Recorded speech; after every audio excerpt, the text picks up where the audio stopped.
You don't wake up one day and decide to ruin your life. You just start looking sideways. At first it's subtle. A friend gets promoted.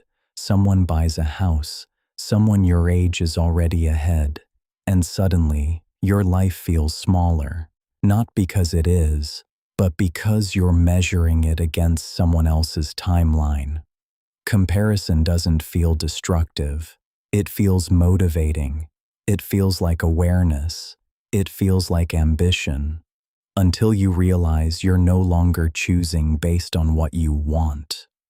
You're choosing based on what proves you're not behind.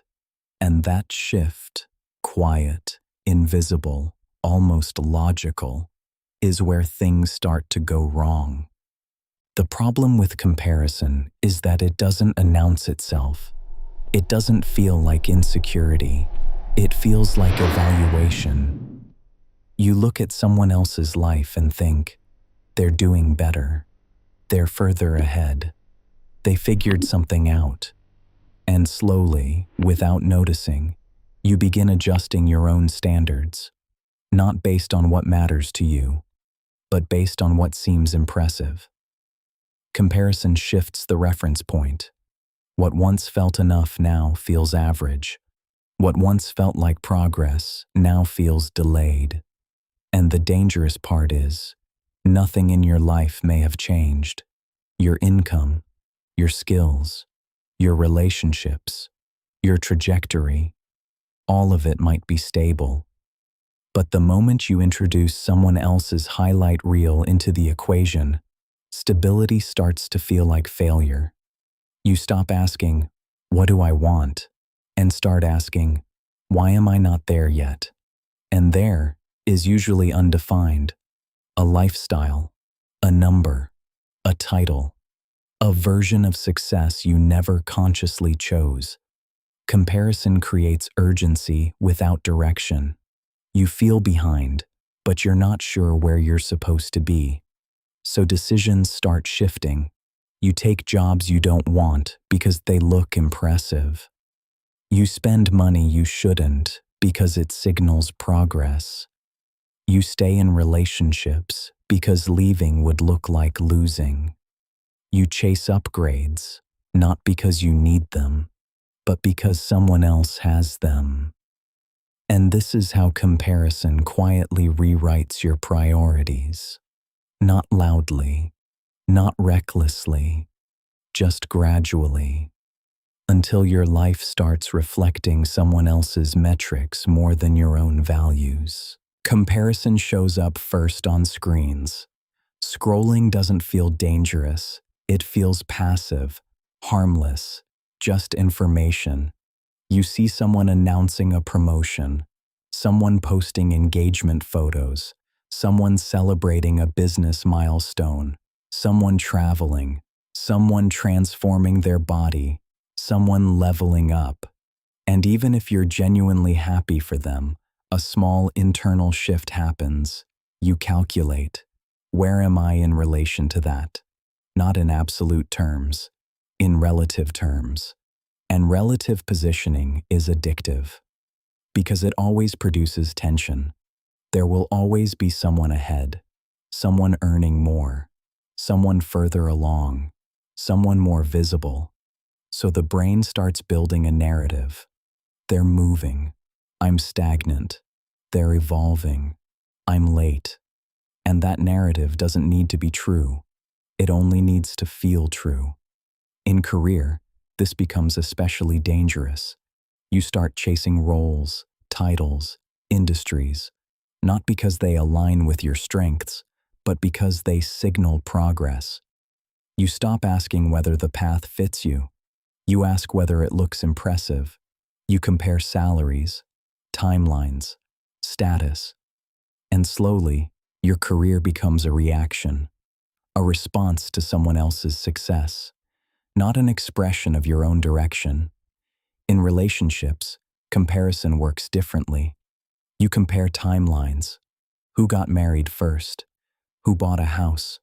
Who has children? Who seems happier? You measure intimacy through curated images. You compare arguments to someone else's anniversaries. And instead of building what feels authentic, you start questioning what already works, because it doesn't look as polished, as cinematic, as public. Comparison replaces contentment with quiet dissatisfaction, not because something is broken, because something else looks better. And that dissatisfaction creates pressure. Pressure to accelerate, pressure to upgrade, pressure to prove, and pressure changes behavior. You rush decisions. You overextend financially. You ignore doubts. You move too fast, or freeze completely. Because now your life is no longer unfolding, it's competing, and competition distorts perspective. You stop measuring growth over years. You measure it over weeks. You stop valuing depth. You value visibility, and visibility is endless. There is no final point where you feel ahead, because the reference keeps moving. And the more you chase it, the less stable your internal compass becomes. Comparison doesn't just create insecurity, it creates confusion. You lose clarity about what success even means to you. And when clarity disappears, so does direction. Comparison is rooted in something deeply human. Status has always mattered, long before social media, long before public profiles, long before visible metrics. In small tribes, knowing where you stood meant survival. Higher status meant more security, more resources, more influence. Your brain still carries that wiring. It scans constantly. Who is ahead? Who is admired? Who is valued? And when it detects someone rising, it interprets it as movement within a hierarchy, even if that hierarchy doesn't actually define your life.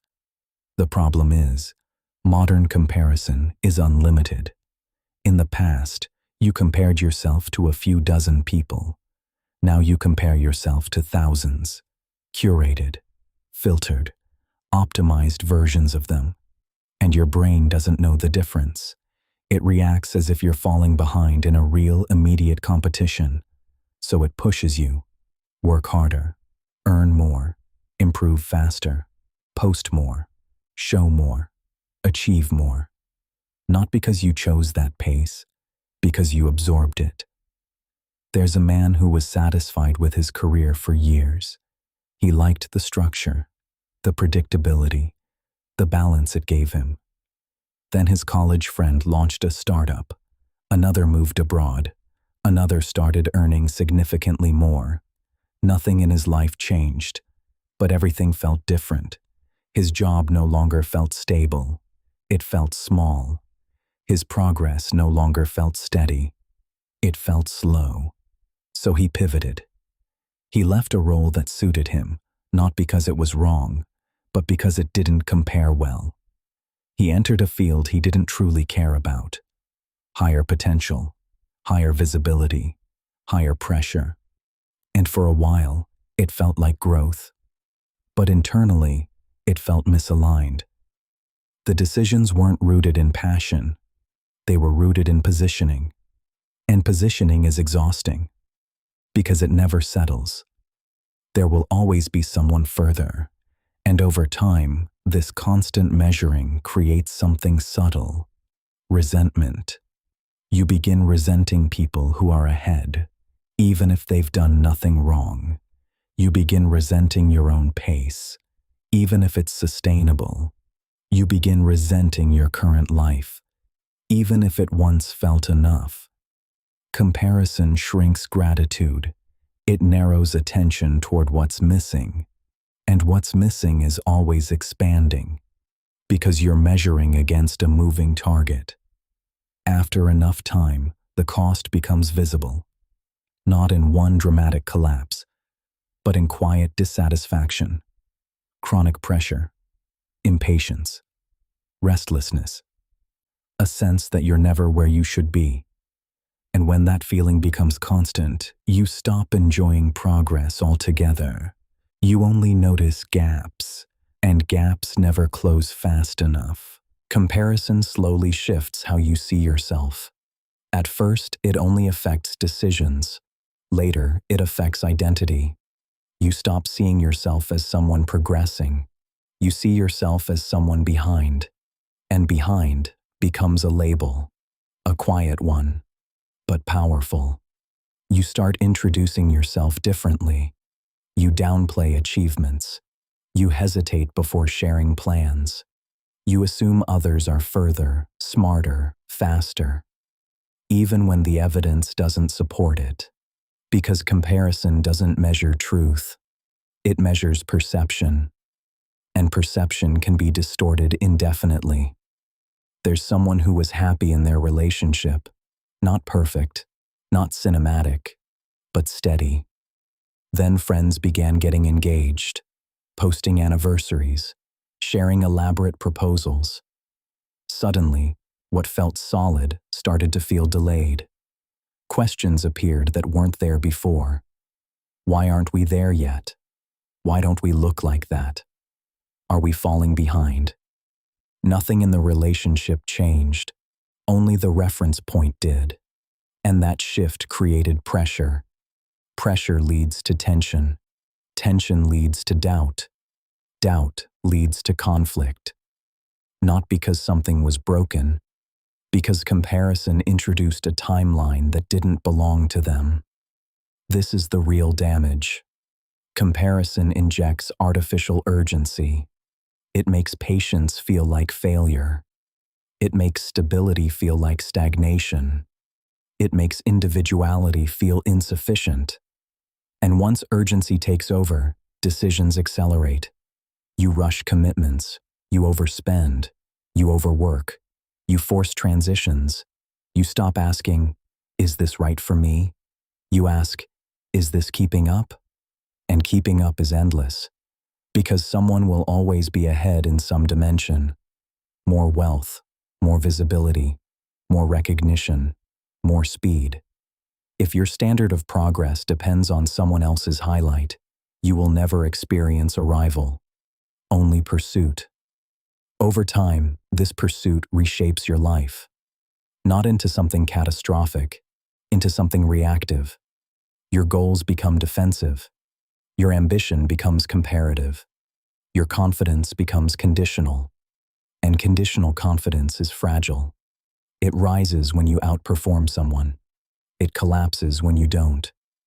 Real growth moves differently, quietly, internally, over years. It doesn't always look impressive. It doesn't always trend. It doesn't always announce itself. But it compounds. Comparison interrupts compounding because it constantly tempts you to pivot, to abandon, to switch direction, to restart in search of faster validation. And each restart resets depth. You don't ruin your life by failing.